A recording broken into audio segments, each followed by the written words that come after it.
This is how you can make a vegan cream of carrot soup in a NutriBullet. I made it up, but it's really good. I steamed organic carrots. I put in cashew pieces, raw. You can put in any type. I put in a little fresh ginger chopped up. That's what's on top. A little red pepper flakes. You can put in a little water if you need, but the more cashews, the creamier. And that is a vegan cream of carrot soup made in a NutriBullet blender. Try it. I made it up. You can get creative and eat delicious plant-based vegan food that's great for your health and doesn't harm the animals.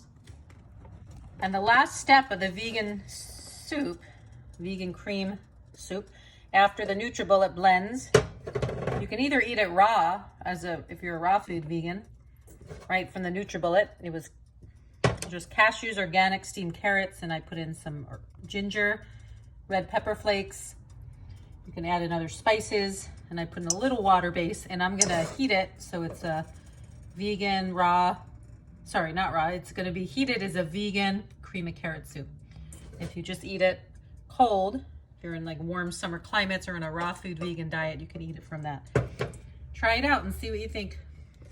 Enjoy, namaste.